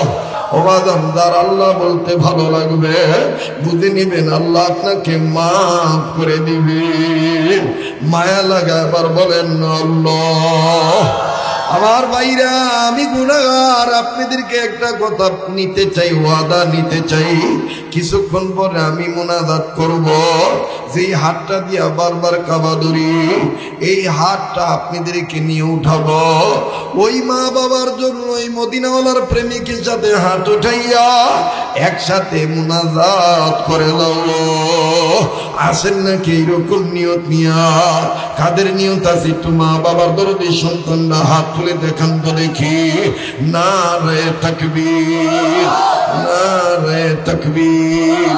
হাত নামান, মনে রাখবেন আজ যদি আমি আপনি মা বাবার জন্য দোয়া করি, আমার আপনার ছেলে মেয়ে আমার আপনার জন্য দোয়া করবে। আজ যদি আমি আপনি মা বাবার জন্য কান্নাকাটি করে বিদায় হই, আমার আপনার ছেলে মেয়ে আমার আপনার জন্য কান্নাকাটি করে দোয়া করে যাবে। অতএব কেউ দোয়া না করে যাব না। এবার আমার নবীজি যে কথা বলতেছিলাম, মায়ের দোয়াও কাজে লাগে, মায়ে বাবায় বদদোয়া দিল কিন্তু লেগে যায়। যুবক ভাইরা, আমার বন্ধুগণ, আল্লাহর হাবিব ডাক দিয়ে বললেন, আনাসের মা, তোমার সন্তানের জন্য তোমার দোয়ার বরকত বেশি, তুমি দোয়া করো। আমি নবী আমিন আমিন বলি। আনাস কয়, ইয়া রাসূলুল্লাহ, তাই নাকি? মায়ের দোয়ায় আমি ধনী হইয়া যাব? বলে, দেখো না কি হইয়া যায়। সাহাবী আনাসের মা দুইটা হাত তুললেন, হাত তুলে ডাক দিয়ে বললেন, আল্লাহ, আমার আনাসকে তুমি ধনী বানাইয়া দাও। রসুল পিছন থেকে বললেন, আমিন। আবার মা বললেন, আল্লাহ, আমার আনাসকে ধনী বানাইয়া দাও। রসুল বললেন, আমিন। আবার বললেন, আল্লাহ, আমার আনাসকে তুমি ধনী বানাইয়া দাও। নবীজি তৃতীয়বার বললেন, আমিন। আল্লাহ পাক ফেরেশতা জিবরাইলকে বললেন, জিবরাইল, আমার নবীকে বলে দাও আর যেন আমিন না বলে। আমি আল্লাহ আনাসের জন্য ধনী হওয়া বাজেট করে দিলাম, আনাসে ধনী বানাইয়া দেব। বাজান রে, মুনাজাত শেষ হইয়া গেল। এক বছর পরে আনাসের মা ডাক দিয়ে বলে, পৃথিবীর মানুষ, ও পৃথিবীর মানুষ, মায়ের দোয়ার বরকত সন্তানের জন্য যে নবীর চাইতেও বেশি, আর নবীর জির আমিন বলার বরকতে আমার ছেলে আর আমি ইসলামের মধ্যে যে পুরাপুরি প্রবেশ করেছি, এর দরুন আমার মহান আল্লাহ আনাসরে ধনী বানিয়ে দিল। ওই এক বছরের মধ্যে মক্কার মদিনার বড় বড় খেজুর ব্যবসায়ীদের খেজুরের বাগানে প্রত্যেকটা খাজুর গাছে খাজুর ধরল বছরে একবার। আর আমার আনাসের প্রত্যেকটা বাগানের প্রত্যেকটা খাজুর, অনেক খাজুর গাছ মরা ছিল, অনেক খাজুর গাছে খাজুরই ধরত না। আমার আনাসের খাজুরের বাগানে প্রতিটি খাজুর গাছে আমার দোয়ার বরকতে, নবীর আমিন বলার বরকতে আল্লাহ রব্বুল আলামিন বছরে 2 বার খাজুর ভরাইয়া দিল। আনা যুগের মধ্যে বড় হইয়া গেল, ধনী হইয়া গেল। মুসলমান ভাইরা, আমার বন্ধুগণ, তাইলে বলেন তো দেখি, ইসলামের মধ্যে পুরাপুরি প্রবেশ করবে যারা, মা বাবার দোয়া নিয়ে চলবে তারা, কথা বলেন ঠিক না বেঠিক? আমার বন্ধুগণ, আমার বাবাজিরা, কিছুক্ষণের মধ্যে মুনাজাত করব। অনেক মানুষ এখানে কেঁদেছে, চোখের পানি ছেড়ে কেঁদেছে। এই চোখের পানি আল্লাহ ফিরাইয়া দিবে না, এই দোয়া আল্লাহ কবুল করবে। মায়া লাগার একটা ডাক দেন না, বলেন না আল্লাহ। আবার একটা ডাক দেন না, বলেন না আল্লাহ। লা ইলাহা ইল্লাল্লাহ, জোরে লা ইলাহা।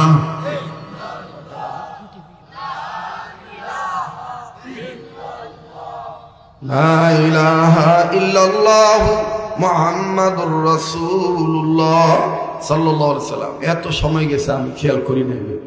আপনারা দেখছেন আমি ঘড়ির দিকে তাকাইছিলাম, আমি তাকাইনি, কিন্তু কোন দিক দিয়ে যে এত সময় গেছে এটা আমি টেরও পাইনি।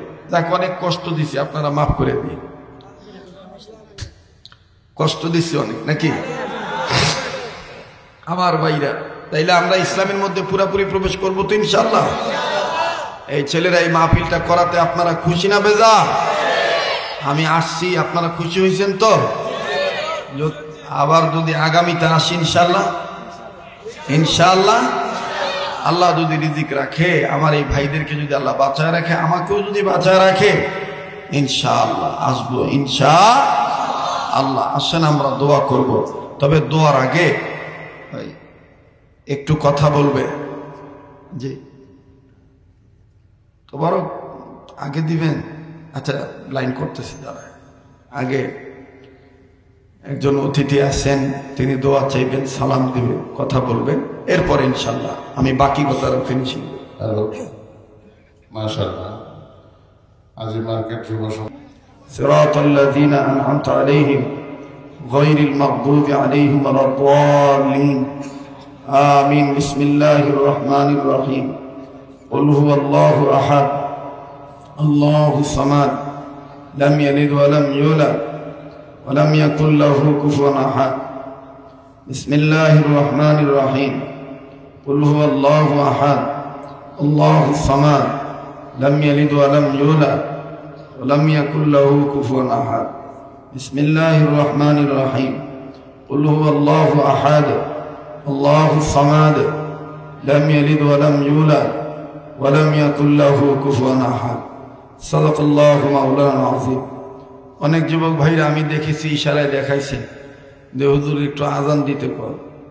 এত রাইতে আজান দিলে মানুষের ঘুম ভাঙে দেব, দিতে হইব।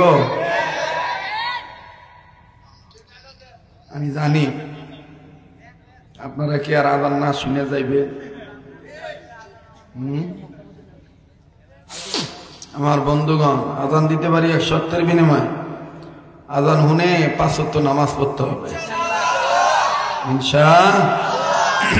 একটু করে বলেন তো আল্লাহু আকবার, নারায়ে তাকবীর।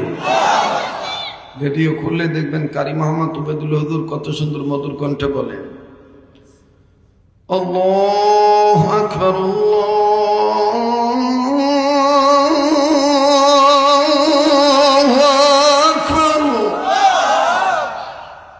হয়েছে তো?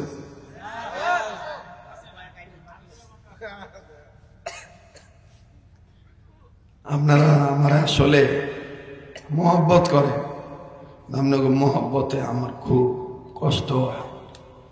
দেখ আবদার মহব্বতের মানুষের কাছেই তো মহব্বতের মানুষরা দাবি করে, ঠিক কিনা কর? দেখবেন কত সুন্দর চমৎকার কণ্ঠে বলে আশহাদু আল্লা ইলাহা ইল্লাল্লাহ,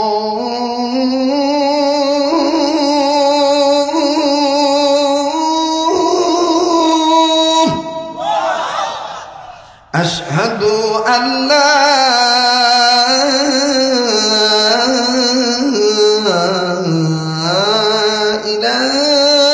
ইলাহা ইল্লাল্লাহ।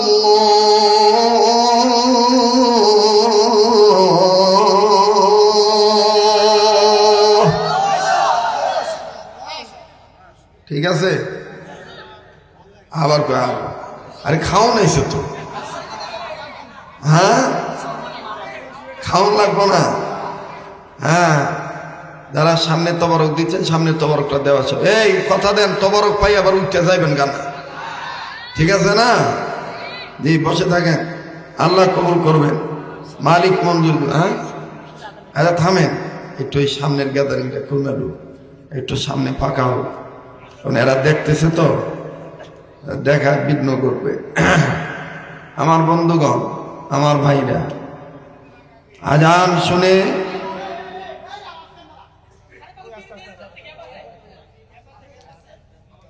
খাওন থাকলে ঝগড়া হইবই, আলা খাওন যেমনি কথা কয় না। আমার ভাইরা, আমার বন্ধুগণ, তবারক পেয়ে কেউ উঠে চলে যাবেন না, কেউ তবারক নিয়ে চলে যাবেন না, দোয়া করে যাবেন ইনশাআল্লাহ। লা ইলাহা জোরে, লা ইলাহা ইল্লাল্লাহ, লা ইলাহা, লা ইলাহা ইল্লাল্লাহ, লা ইলাহা জোরে, লা ইলাহা ইল্লাল্লাহ, লা ইলাহা। ভাইজান, যারা তোমার পাইছেন আল্লাহর হস্তে, কেউ রবার্ট ফুটাইবেন, এদের ঠাস ঠুস করবেন না কেউ, এগুলো একটা বদ অভ্যাস। লা ইলাহা জোরে, লা ইলাহা ইল্লাল্লাহ, লা ইলাহা, লা ইলাহা ইল্লাল্লাহ, লা ইলাহা ইল্লাল্লাহ, লা ইলাহা,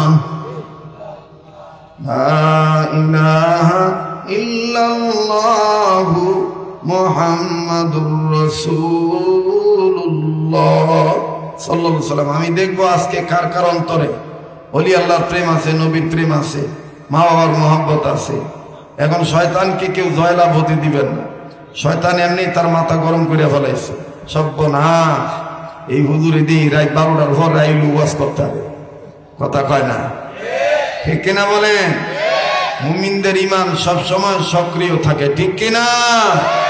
সকালেও যেমন, দুপুরেও তেমন, বিকালে তেমন, রাত্রেও তেমন, কেননা মুমিনরা ঈমানদার, কথা বলেন ঠিক কিনা? আমার ভাইরা, আমার বন্ধুগণ, শয়তান যেন কাউকে বাড়িতে না নিয়ে চলে যেতে পারে। দোয়া করার আগে দোয়া করে যাবেন। আর ছেলেরা আবদার করছে বাকি আজান গুলোও দিতে, আমি দেব, একটু একটু পরিবেশটা একটু ঠান্ডা হোক। এই তো আর 5-7 মিনিট, আর 5-7 মিনিট, 5-7 মিনিটও লাগবে না, 2-4 মিনিটের মধ্যে হয়ে যাবে। আল্লাহ কবুল করেন, বলেন আমিন, আবার বলেন আমিন। একটু মহব্বতে বলেন সুবহানাল্লাহ আলহামদুলিল্লাহ লা ইলাহা, জোরে সুবহানাল্লাহ আলহামদুলিল্লাহ লা ইলাহা, জোরে সুবহানাল্লাহ আলহামদুলিল্লাহ লা ইলাহা, লা ইলাহা ইল্লাল্লাহু মুহাম্মাদুর রাসূলুল্লাহ সাল্লাল্লাহু আলাইহি ওয়াসাল্লাম। মক্কা মদিনার সুরে আজান দিতে হবে। হ্যাঁ, আমার তো এমনি বদনাম হয়, আমি বলি খালি আজান দিই। এই কথাটা কয় না যে হ্যাঁ ওয়াজও করে আজানও দেয়, এমনি দেয় না, যুবকরা কয় দীক্ষা দেয়। আমার আজান শুনে অনেক ছেলেরা নামাজি হয়েছে। কার কথার, কোন কথার দ্বারা কে আল্লাহ হবে, এটা একমাত্র কে জানে? আজান কি দিতেই না, এই কথাটা তো কেউ কইলা না যে হুজুর মদিনায় যাবে, এত রাইতে কষ্ট করে ওয়াজ শুনাইছেন, আর আজান দিতেছেন, দিবেন, নেন 200 টাকা দিলাম, 1 কেজি কমলা খায়, এমন তো কেউ নাই। আরে বাবা, দেখছ? হ্যাঁ, হুজুর এই দিয়ে দিলাম, আর ঠিক আছে, সমস্যা নেই, আমি মজা করছি। মজা করে দেখলাম যে না, রাজা আছে, সাজা নাই, ঠিক কিনা কম? আমার বন্ধু মাশাআল্লাহ, আমার আর এক ভক্ত, ও কিছু অর্থ দিছে। আমি মদিনায় আপনাদের জন্য দোয়া করব, এই সামান্য কিছু অর্থ আমার ভাইরা, আমি একটা প্রতিষ্ঠান চালাইতেছি, এখনো এই প্রতিষ্ঠানের পক্ষে প্রায় 2,06,000 টাকা ঋণ আছে। এটা রমজানের আগেই পরিশোধ করে দিয়ে তারপর আমি মদিনায় যাব। তো আপনারা এখানে যে অর্থ দিয়েছে এটার মধ্য থেকে এখানে কিছু শরিক করলাম, এটা আমি ওখানে নিয়ে নিলাম। আপত্তি আছে? যখন আপত্তি আছে আল্লাহ কবুল করেন, বলে না আমি, আবার বলে না আমি। আমার বন্ধুগণ, আমার ভাইরা, আপনারা এখানে 10 জন আছেন, যে কয়জন আছেন সবাই যদি এরকম আন্তরিকতার প্রমাণ দিয়ে যে হুজুরকে আমরা একটু আগায় দিলাম, আমরা নবীর পক্ষে থাকলাম, কম হোক বেশি হোক দিলাম, এটা কি নাজাতের উসিলা হইতে পারে না? যারা বলেন পারে না। আকবার,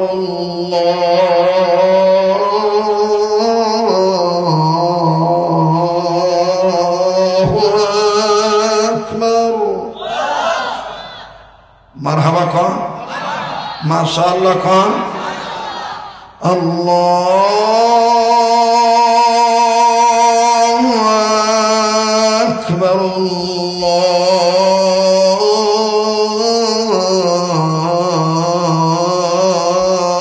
আল্লাহু আকবার। ভাল লাগে? আল্লাহ আপনাদেরকেও বারবার মক্কায় যাওয়ার তৌফিক দান করেন। এটা হেরে মক্কা শরীফের আযান, আর মদিনাতে যখন দেয় তখন চিকন কণ্ঠে বলে আল্লাহু আকবার, আল্লাহু আকবার। মারহাবা কর। আমার কিছু পাগল মুজাহিদরা এরা কইছে একটু সরমনের হুজুরটা দেয়। আজকে যদি খালি সরমনের বার্ষিক মাহফিল না হইতো তাহলে এই গলির মধ্যে পা ভালানোর জায়গা থাকতো না। বহুত পাগলেরা সরমনায় চলে গেছে, কথা কন ঠিক কিনা? তারপরও এত মানুষ, এইটা পাঠাইছে কে? কবুল করছেন কে? আজকে সরমনাইটা না দিই, তোরা তৈরি রেকর্ড করতেছ, তোরা তৈরি বেচ্চা খাবে। তুমি রুমাল আনো নাই? জি আমার বন্ধুগণ, আমার ভাইরা, এই আপনার এই 2, 4, 5 হাজার বা 2,000, 3,000 টাকা হয়েছে, মন খারাপ করছে? কথা কয় না, মন খারাপ করছে? এটা যা শরীক রাখলাম, আমার জন্য নিলাম না, প্রতিষ্ঠানের জন্য নিলাম। আল্লাহ কবুল করে, বলেন আমিন। আমি আপনাদের কাছে দোয়া চাই, কষ্ট দিয়ে থাকলে মাফ করে দিবেন, বেঁচে থাকলে আবার দেখা হবে ইনশাআল্লাহ। বলেন ইনশাআল্লাহ। জি দোয়া হচ্ছে ভাই। আলহামদুলিল্লাহ রাব্বিল আলামিন, والصلاة والسلام على أشرف الأنبياء والمرسلين محمد وعلى آله وأصحابه أجمعين. ربنا ظلمنا أنفسنا وإن لم تغفر لنا وترحمنا لنكونن من الخاسرين. ربنا آتنا في الدنيا حسنة وفي الآخرة حسنة وقنا عذاب النار. ربنا لا تزغ قلوبنا بعد إذ هديتنا وهب لنا من لدنك رحمة إنك أنت الوهاب. ربنا هب لنا من أزواجنا وذرياتنا قرة أعين واجعلنا للمتقين إماما. رب هب لي من الصالحين، رب هب لي من الصالحين. ربنا ولا تحملنا ما لا طاقة لنا به واعف عنا واغفر لنا وارحمنا أنت مولانا فانصرنا على القوم الكافرين. رب ارحمهما كما ربياني صغيرا. أستغفر الله أستغفر الله أستغفر الله إن الله غفور رحيم. রব্বুল আলামিন জীবনের গুনাহগুলি তুমি মাফ করে দাও। ইয়া আল্লাহ, এই ক্ষুদ্র জীবনে কত জায়গায় কত রাষ্ট্রে ছোট বড় মাহফিলে হাত তুলেছি, মোনাজাত করেছি। কোন মাহফিলের মোনাজাত তুমি কবুল করছো জানো নাই আল্লাহ। আজকের এই মাহফিলের মোনাজাত তুমি ফিরাইয়া দিও না। রব্বুল আলামিন তুমি যদি কবুল না করো কে কবুল করবে? আমরা কার কাছে যাইতাম গো আল্লাহ? তোমার দরবারের নিয়ম তো দুনিয়ার দরবারের নিয়মের মতন না। কেউ যদি দুনিয়ায় কোন ফকির এক দুয়ারে ভিক্ষা না পায় আর এক দুয়ারে যায়, আল্লাহ গো, দুনিয়ার কোন মামলার আসামি এক কোটে জামিন না পায় আর এক কোটে যায়। ও আল্লাহ,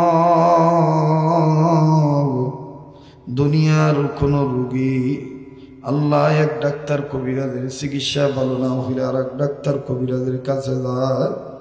আল্লাহ তুমি তো আমাদের এমন এক আল্লাহ, তুমি যদি রাগ হইয়া আমাদেরকে খেদায় দাও আমরা কই যাবো গো আল্লাহ। আয় আল্লাহ, আমাদের গুনাহগুলি তুমি মাফ করে দাও আল্লাহ। আল্লাহ তুমি আমাদের অতীতকে ক্ষমা করে দাও, বর্তমানকে সংশোধন করে দাও, ভবিষ্যৎ জীবনকে আলোকিত করে দাও। ইয়া আল্লাহ, তুমি দয়া করে মায়া করে আমাদেরকে মাফ করে দাও। আল্লাহ তুমি কবুল করে নাও গো আল্লাহ।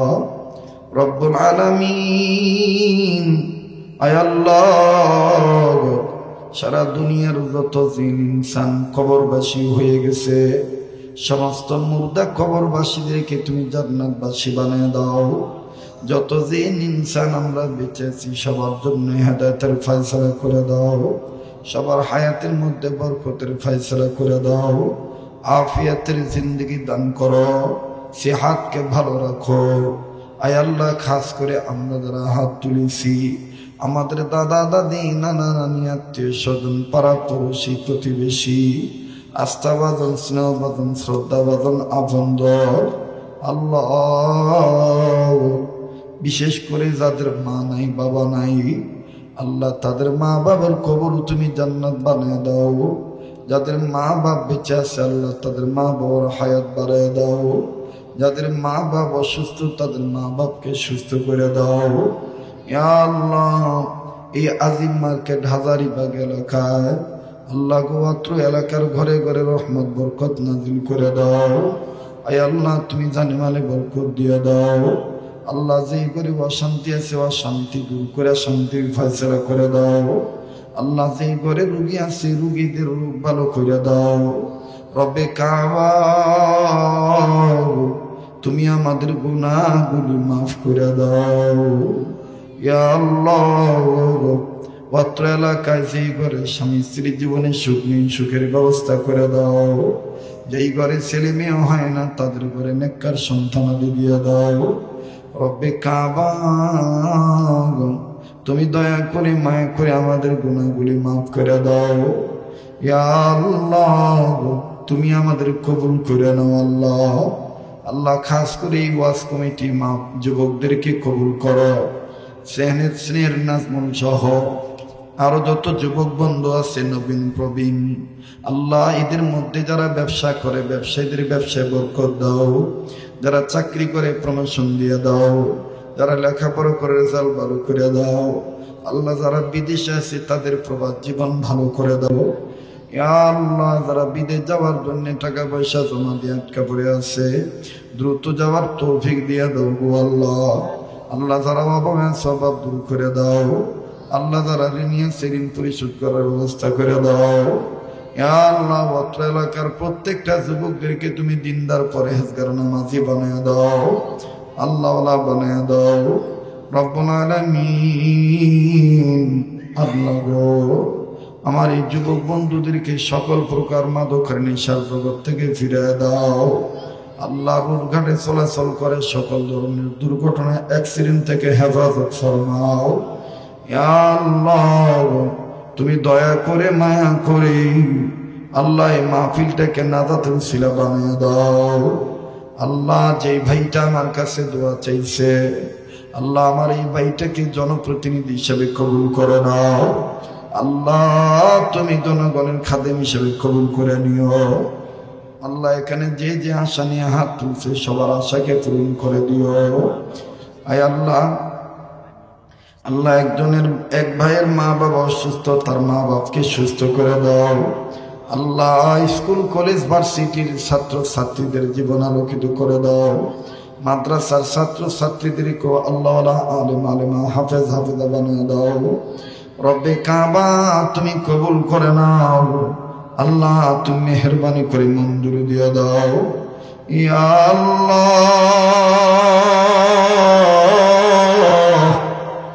জানি না কে কোন আশা নিয়ে হাত তুলছে। আল্লাহ আল্লাহ আমরা বাড়িতে যাওয়ার আগে আগেই আমাদের সবাইকে তুমি মাসুম বানায় বাড়িতে নিয়ে যাইও।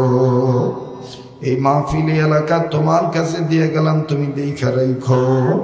কিয়ামত পর্যন্ত উন্নতির সাথে কায়েমার দায়েম রাখো। এই মাহফিলি ব্যবস্থাপনায় যারা শরীর থাকলো, টাকা পয়সা দিয়া, অর্থ দিয়া, শ্রম দিয়া, মেহনত করিয়া, আয় আল্লাহ যারা তবারকের ব্যবস্থা করলো, প্রত্যেকের দানকে তুমি কবুল করে নাও গো আল্লাহ।